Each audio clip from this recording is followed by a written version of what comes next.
Varicose veins కి సరైన చికిత్స కోసం సంప్రదించండి ఎవిస్ హాస్పిటల్. నమస్కారం, వెల్కమ్ టు సుమన్ టీవీ. నేను గీతాంజలి. ప్రస్తుతం మనతో పాటు ప్రముఖ జ్యోతిష్యులు బ్రహ్మశ్రీ నందిభట్ల శ్రీహరి శర్మ గురువు గారు ఉన్నారు. వారితో మాట్లాడదాం. గురుగారు నమస్కారం అండి. వాగర్థావివ సంపృక్తౌ వాగర్థ ప్రతిపత్తయే జగతః పితరౌ వందే పార్వతీ పరమేశ్వరౌ. సదాశివ సమారంభాం శంకరాచార్య మధ్యమాం అస్మదాచార్య పర్యంతం వందే గురు పరంపరాం. ఆదిత్యాయ చ సోమాయ మంగళాయ బుధాయ చ గురు శుక్ర శనిభ్యశ్చ రాహవే కేతవే నమః. శృంగేరి జగద్గురు పీఠాధిపతులకి, కంచి పీఠాధిపతులకి నమస్కారములు తెలియజేసుకుంటూ కార్యక్రమాన్ని ప్రారంభిద్దాం. గురుగారు, డిసెంబర్ 29 మార్గశిర మాసం, మాస శివరాత్రి. శివానుగ్రహం కోసం మేమందరం ఏం చేయాలో వివరిస్తారా? అసలు ఆ రోజు ప్రత్యేకత ఏంటండి? అలాగే పరిహారాలు కూడా తెలియజేయండి. తప్పకుండానమ్మా. మనకు సహజంగా నిషీధి సమయంలో చతుర్దశి ఉన్నటువంటి రోజున మాస శివరాత్రిగా చెప్పబడుతుంది. ఆ నిషీధి సమయంలోనే లింగ రూపముగా బ్రహ్మ విష్ణువులకి పరమేశ్వరుడు అవతరించాడు ఆ ఇద్దరి సంవాదంలో. కాబట్టి ఎప్పుడు కూడా చతుర్దశి తిథి నిషీధి సమయం ఉండగా చేసుకోవడం. ఖచ్చితంగా చతుర్దశి తిథి నిషీధిలో ఉంది అని అంటే ఉదయానికి త్రయోదశి తిథి స్పర్శ ఉంటుంది. కానీ ఈ మార్గశిర మాసంలో డిసెంబర్ 29వ తారీఖు రోజున, అందున ఆదివారము కాబట్టి ఆ రోజున చతుర్దశి తిథి తెల్లవారుజామున 3:22 నుంచి మళ్ళీ 30వ తారీఖు తెల్లవారుజామున 4:18 వరకు ఉంది. అంటే ఆ రోజు మొత్తం కూడా చతుర్దశి తిథి ఉంది. పైగా సమస్త లోకాలకి శక్తినిచ్చేవాడు, కాంతినిచ్చేవాడు, ఆరోగ్యాన్ని ఇచ్చేవాడు సూర్య భగవానికి సంబంధించినటువంటి రోజు రావడం విశేషం. ఇంకొక విశేషం చాలా గొప్పగా ఉందమ్మా, అది కూడా చెప్తాను. ఎందుకు ఈ మార్గశిర మాసంలో వచ్చే మాస శివరాత్రి విశేషమైనటువంటిది అంటే, ఆ రోజున జ్యేష్ఠ నక్షత్రం ఉంది, ఆదివారం అయింది, చతుర్దశి తిథి చాలా విశేషం అమ్మా. అలభ్య పుణ్యతిథి అని అంటారు వీటిని. అందుకనే ఆ రోజున ఖచ్చితంగా కొన్ని నియమాలు ప్రతి మానవుడు కూడా పాటించాలి. ఏమా నియమాలంటే, సూర్యోదయానికంటే ముందే లేచి కాలకృత్యాదులు తీర్చుకొని ఉదయిస్తున్నటువంటి సూర్యుడికి నమస్కారం చేసుకొని, ఇలా నమస్కారం చేసుకొని సూర్యాష్టకం 6 సార్లు చేయాలి. 6 సార్లు చదివిన తర్వాత ఆ రోజు పాటించాల్సిన నియమాలు: బ్రహ్మచర్య వ్రతం, మద్యపానం, ధూమపానం, మాంసాహార భోజనం, అలాగే ఇటువంటి చేయకూడని పనులు, క్షురకర్మ, ఇవన్నీ కూడా చేయకూడదు ఆ రోజున ఖచ్చితంగా. ఆ తదనంతరం ఆ రోజు వీలైతే ఉపవాసం ఉంటే చాలా మంచిది. లేదు ఉండలేని వాళ్ళు భోజనం చేయవచ్చు. సాయంకాలానికి మాత్రమే ప్రదోష కాలంలో, మాస శివరాత్రి రోజున ప్రదోష కాలానికి చాలా విశిష్టత ఉంది. ఎందుకనంటే పరమేశ్వరుడు సతీ సమేతముగా వృషభారూఢుడై ఈ యొక్క మానస సరోవరం ఉంది కదా టిబెట్, అక్కడి నుంచి బయలుదేరి ప్రదోషకాల సమయంలో మల్లికార్జున స్వామి దేవస్థానం గుండా వెళతాడు. కాబట్టి కైలాసం నుంచి భూమికి ఎత్తించే సమయం ప్రతిరోజు ఈ యొక్క ప్రదోషకాల సమయం. ఎవరైతే ప్రదోషకాల సమయంలో ఈశ్వరుని అర్చిస్తారో వాళ్ళకున్నటువంటి సమస్త పాపములు క్షయమైపోతాయి. అంటే పాపం దేవతల్లో కూడా పాపాలు చేశారు, కానీ దేవతలు కూడా ఇటువంటి పుణ్య సమయాల్లోనే అర్చించాల్సినటువంటి మూర్తులని అర్చించి వాళ్ళ పాపాన్ని పోగొట్టుకున్నారు. ఆ విధానాన్ని మనకు తెలియజేశారు పురాణాల అంతర్గతంగా, కొన్ని సూక్తుల అంతర్గతంగా. కాబట్టి మనము అత్యంత పుణ్యం చేసుకున్న వాళ్ళమేమో అనిపిస్తుంది. ఎందుకంటే మానవ లోకంలో ఇవన్నీ చేసుకోవడానికి వీలుగా ఉంది. సృష్టిలో ఒక మానవుడికి తప్ప ఏ ప్రాణికి కూడా ఇంతటి అవకాశం లేదు. కాబట్టి ఇటువంటి అవకాశాన్ని మనం వినియోగించుకోవాలి. ఎందుకంటేనమ్మా, శివాజ్ఞ లేనిదే చీమైనా కుట్టదు. కాబట్టి ఈ 2024 సంవత్సరంలో వీక్షించేటువంటి ప్రేక్షకుల్లో పాపం ఎంతమంది కష్టాలు పడి ఉంటారో, ఎంతమంది బాధలు పడి ఉంటారో, ఎంతమంది సమస్యలు వచ్చి ఉంటాయో, వాటన్నిటికీ పరిష్కారం లేదా? ఇంకా భవిష్యత్ అంతా 2025, 24 అయిపోతుంది, 25లో కూడా ఇలాగే ఉంటుందా అని చెప్పి ఆలోచించే వాళ్ళు ఉంటారు.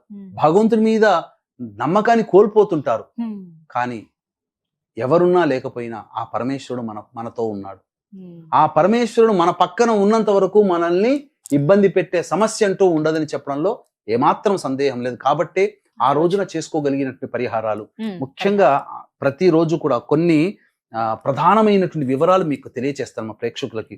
ఏంటనంటే, ప్రతిరోజు కూడా ఒక రాహుకాలం ఉంటుంది కదా, కానీ ఈ 7 రోజుల్లో ఉండే రాహుకాలాలలో కంటే ఆదివారం నాడు వచ్చే రాహుకాలానికి అమోఘమైనటువంటి ఆహా. పుణ్యం ఉంటుంది. ఉంటుంది. ఏ సమయానికి వస్తుందండి? అది సాయంత్రం 4:30 నుంచి 4. ఉజ్జాయింపుగా 4:30 నుంచి 6 గంటలు. ఉమ్.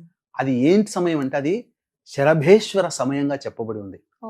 అంటే హిరణ్యకశిపుని సంహరించడం కోసమే ఉద్భవించినటువంటి ఆ ఉగ్ర నరసింహమూర్తి ఉగ్ర తత్వాన్ని తగ్గించుకోలేక ఆ ఉగ్రతత్వాన్ని చూసి భీతిలిన్నటువంటి సమస్త దేవ మానవ గణములన్నీ కూడాను పరమేశ్వరుని స్తుతిస్తే ఆ పరమేశ్వరుడు ఆయనతో సమానమైనటువంటి రూపాన్ని ధరించాడు. పక్షి రూపంలో, ఓ. అనగా పక్షి రూపాన్ని రెక్కలతో సహా, ఉమ్. అలాగే సింహము తలకాయ, ఈ విధంగా రూపాన్ని సంతరించి ఉమ్. భూమ్యాకర్షణ శక్తి లేని చోటకి ఆ ఉగ్ర నరసింహమూర్తిని తీసుకుని వెళ్ళి అక్కడ యుద్ధం చేసి ఆ నరసింహ ఉగ్రతత్వాన్ని తగ్గించి భూలోకానికి పంపుతాడు. తీసుకొస్తారండి. ఆ శరభేశ్వరుని యొక్క రెక్కలలోనే ప్రత్యంగిర ఉద్భవించింది. ఆహా. అమ్మవారు కూడా అలాగే ఆ, ఉంటారు అందుకని. ఆహా. అది. కాబట్టి అమ్మవారు ప్రత్యంగిర అమ్మవారు అప్పుడు ఉద్భవించింది. అంటే ఆ. ప్రత్యంగిరనే ఉద్భవించిన వాడైనటువంటి శరభేశ్వరుడు ఉమ్. ఎంత గొప్పవాడో, ప్రత్యంగిర కంటే గొప్పవాడు. ఉమ్. కాబట్టి ఆ శరభేశ్వర సమయము ఆ సాయంకాల ప్రదోష కాలంలో ఉండేటువంటి 4:30, 6 కాలంలో. ఉమ్. కాబట్టి వీలైనన్ని సార్లు ఆ ప్రదోష కాల సమయంలో దుర్గా అష్టోత్తరం వీలైన సార్లు చేయాలి. ఆహా. తరువాత ఆ ప్రదోష కాల సమయంలోనే శివాలయానికి చేరుకోవాలమ్మ. ఉమ్. ఎందుకంటే 5:22 సూర్యాస్తమయం అవుతుంది. కాబట్టి ఆ 4 గంటల కల్లా శివాలయానికి చేరుకొని ఆ ప్రదోష కాల సమయంలో శివాభిషేకము, బయట శివలింగం ఉంటుంది, ఆ శివాభిషేకము చేయించు. చేయాలి. కలియుగే అన్నగత ప్రాణ. ఈశ్వరుడు మనకు ఇష్టమైన దాన్ని ఏదైతే ఆ ఈశ్వరునికి సమర్పిస్తామో ఆ పరమేశ్వరుడు సంతుష్టి పడతాడు. ఆయనకి ఇష్టమైంది కంటే మనకి. మనకిష్టమైంది పెడితే ఎక్కువగా. ఎందుకనంటే మనం పెట్టాము అనంటే దాన్ని వదులుకుంటున్నట్టు లెక్క. అంతే కదమ్మా. అంతే. ఇప్పుడు మనం ఇక్కడ ఉంగరాన్ని నేను పెట్టుకున్నాను, ఆ. ఇది నేను ఇష్టపడి పెట్టుకున్నాను అనుకుందాం. ఆ. నా ఇష్టాన్ని తీసి ఆ పరమేశ్వరునికి ఇస్తే ఆ. నా ఇష్టాన్ని అతనికి ఇచ్చినట్టే, అతనికి అర్పించినట్టే కదా.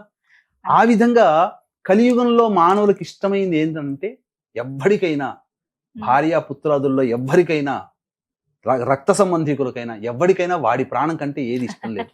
అంతే కదమ్మా. అంతే. అంతే. ఎవరికైనా అంతే. వాడి ప్రాణం వాడికి ఇష్టం. అమ్మాయికి అమ్మాయి ప్రాణం, అబ్బాయికి అబ్బాయి ప్రాణం ఇష్టం. ఎవరెవరు. ఇట్టి ప్రాణంతో సమానమైనటువంటిది ఏంటి? కలియుగే అన్నగత ప్రాణ. ప్రాణం పుట్టేదే అన్నంలోంచి. అన్నం తిన్న పురుషుడి యొక్క శరీరంలోంచి ఆ కణములు శుక్రకణంలోకి ప్రవేశించడం, తర్వాత ఫలదీకరణ, స్త్రీ గర్భంలోకి వెళ్ళిన తర్వాత ఫలదీకరణం చెంది గర్భధారణ జరిగి శిశువు బయటికి రావడం. అంటే శిశువు జన్మకి కారణం అన్నం రూపంలో వస్తుంది. కాబట్టి అట్టి అన్నాన్ని, గంజి వార్చినటువంటి అన్నాన్ని చక్కగా పూసలు పూసలుగా మల్లెపూలలాగా ఉంటుంది, గోరువెచ్చని అన్నము ఉంటుంది కదా, వాటితో శివాభిషేకము చేసుకొని ఆ తదనంతరం ఆ ఈశ్వరునికి అర్చన చేయాలి. ఉమ్. వివిధ రకాలైనటువంటి అష్టదళ పద్మంలో 8 రకాల పుష్పాలతో అర్చన చేసినటువంటి మానవుడి యొక్క వైభోగము ఇంత అంత అని చెప్పడానికి ఇష్టం మనకు ఆ మాటలు చాలవట. ఉమ్. అంతటి రోజు ఆ యొక్క మాస శివరాత్రి ఉన్నటువంటి డిసెంబర్ 29వ తారీఖు రోజున. కాబట్టి అంతకు ముందు రోజు పర్వదినాలు, తర్వాత రోజు పర్వదినం కూడా ఉంది. అంతకు ముందు రోజు శని త్రయోదశి, 28 శని త్రయోదశి, 29 మాస శివరాత్రి, 30వ తారీఖు సోమవతి అమావాస్య. ఉమ్. కాబట్టి ఈ మన పీఠం ఆధ్వర్యంలో 28వ తారీఖు రోజున మధ్యాహ్నం 3 గంటలకి శనిదోష నివారణ, గత జన్మ కర్మదోష నివారణ హోమాలు ఉమ్. Per head 1500కి చేయిస్తున్నాం. అలాగే సోమవతి అమావాస్య రోజున శత్రు నిర్మూలన, వివాహము, దాంపత్యము, ఆర్థిక సమస్యల నివారణ కోసం కమలాత్మిక, ప్రత్యంగిర, బగళ, ధూమవతి హోమాలు చేయించడం పర్ హెడ్ 1500కి. ఉమ్. కాబట్టి అవకాశం ఉన్న వాళ్ళు కార్యక్రమ తదనంతరం కాంటాక్ట్ చేసి మీ గోతనామాదులు నమోదు చేసుకోవచ్చు. ఉమ్. మధ్యాహ్నం 3 గంటలకి స్టార్ట్ అవుతుంది. 1 గంట లోపల గోతనామాదులు నమోదు చేసుకోవచ్చు. ఇక విశేషం ఏంటంటే ఆ రోజున అభిషేకం జరిపిన తర్వాత అర్చన కూడా చేస్తాం కదమ్మా. ఆ రోజున మాస శివరాత్రి కూడా అయింది. కాబట్టి వీలైనంతగా శివ అనుగ్రహం కోసం శివనామ స్మరణ ఆ రోజున చేయాలి. ఇదంతా కూడా సాయంత్రం 7 గంటల లోపల మీరు చేసుకోవచ్చు. ఉమ్. ఆ యొక్క పరమేశ్వరునికి అభిషేకం చేసినటువంటి అన్నాన్ని నైవేద్యంగా పెట్టి నైవేద్యంగా మనం స్వీకరించవచ్చు, భక్తులకి పంచవచ్చు. ఉమ్. ఇంకా వివిధ ద్రవ్యాలతో కూడా అభిషేకం చేయవచ్చునమ్మా ఆ రోజున. ఓ. ఆ. ఏవేవి చేయమంటారు గురుగారు? పండ్ల రసాలతో చేయొచ్చు, పంచామృతాలతో చేయొచ్చు, విభూతి కలిపిన నీటితో చేయొచ్చు, ఉమ్. చెరుకు రసంతో చేయొచ్చు. అలాగే అర్చనలో కూడా 8 రకాల పుష్పాలు అనంటే గన్నేరు పూలు, మల్లె పూలు, చామంతి పూలు, కలువ పూలు, తామర పూలు, తర్వాత మారేడు దళాలు, ఉమ్. నందివర్ధనం పూలు, ఇలా 8 రకాలైనటువంటి పుష్పాలతో ఉమ్. అర్చన చేయవచ్చునమ్మా. చేసిన ఆ యొక్క శివానుగ్రహం కలిగిందనంటే ఇక ఆ యొక్క వ్యక్తికి జీవితంలో సమస్యలు అంటూ ఉండవు. కాబట్టి అవకాశం ఉన్న వాళ్ళు, ప్రతి సమస్య ఉంటుంది, ప్రతి దానికి కూడా శివానుగ్రహం కావాల్సిందే. శివాజ్ఞ లేనిదే చీమైన కుట్టదు. ఈ కార్యక్రమాన్ని మీరు చూడాలన్నా, మేం చేయాలన్నా శివ అనుజ్ఞతోనే చేస్తున్నాం. కాబట్టి పైగా ఆ రోజున శివుడు ప్రసన్నుడై ఉంటాడమ్మా. అంటే శివుని యొక్క స్థితి, ఏ రోజు అభిషేకం చేయాలని చెప్పి శివుని యొక్క స్థితి ఉంటుంది, ఒక లెక్క ఉంటుంది. అది భవిష్యత్తులో మనం ఒక చక్కటి వీడియో చేద్దాం. అంతకు ముందు శివ ప్రదక్షిణ గురించి చేశాము. అలాగే శివుడు ఏ స్థితిలో ఉండగా అభిషేకం చేస్తే, పూజ చేస్తే శివుడు ప్రసన్నత తొందరగా కలుగుతుంది అనేటువంటిది కూడా నియమం ఉంది మనకు. ఆ నియమాన్ని కూడా మనం తప్పకుండా చేద్దాము. ఆ విధంగా ఆ రోజున ఆ నియమాన్ని అనుసరించి ఆ రోజున శివుడు ప్రసన్నుడుగా ఉంటాడు. కాబట్టి ఖచ్చితంగా వీక్షించేటువంటి సుమన్ టీవీ ప్రేక్షకులు ఎల్లరూ కూడా ఈ నియమాన్ని పాటించండి, ఈ అభిషేకాన్ని ఈ విధంగా చేసుకోండి. ప్రతి సమస్యకి పరిష్కారాలు మానవ పరిహారం, దైవ పరిహారం. మానవ పరిహారంగా ఇప్పుడు మీకు చెప్పినవి దేవాలయంలో మీరు చేసుకోగలిగేటువంటి, దైవ పరిహారంగా పీఠమాధ్వర్యంలో శని త్రయోదశి, సోమవతి అమావాస్య రోజున జరిగేటువంటి కార్యక్రమాల్లో నమోదు చేసుకోవచ్చు. ఈ విధంగా మాస శివరాత్రి డిసెంబర్ 29 3 రోజులు చక్కగా విశేషమైనవి వచ్చాయి కాబట్టి ఏ రోజు వదలకుండా చక్కగా పూజ చేసుకోవటం. అంతేకాకుండా ఆ రోజునమ్మ జ్యేష్ఠ నక్షత్రం ఉంది. సాక్షాత్తు వెంకటేశ్వర స్వామికి జ్యేష్ఠ మాసంలో ఈ యొక్క జ్యేష్ఠ నక్షత్రం ఉన్నటువంటి ముందు రోజు, తర్వాత రోజు, ఆ విధంగానే జ్యేష్ఠోత్సవం, జ్యేష్ఠాభిషేకం చేస్తారు విష్ణు భగవానికి. విష్ణు భగవానికి సంబంధించినటువంటి మాసం మార్గశిర మాసంలో జ్యేష్ఠ నక్షత్రం ఉన్న రోజున మాస శివరాత్రి కలిసి రావడం కూడా చాలా విశేషం. అన్ని విశేషమైన రోజులే ఉన్నాయి. అసలు చాలా చక్కగా వివరించారండి. చక్కటి పరిహారాలు అందరూ చేసుకోదగినవి కూడా. ధన్యవాదాలు గురుగారు. నమస్తే. సర్వం శ్రీ ఉమామహేశ్వర పరబ్రహ్మార్పణమస్తు.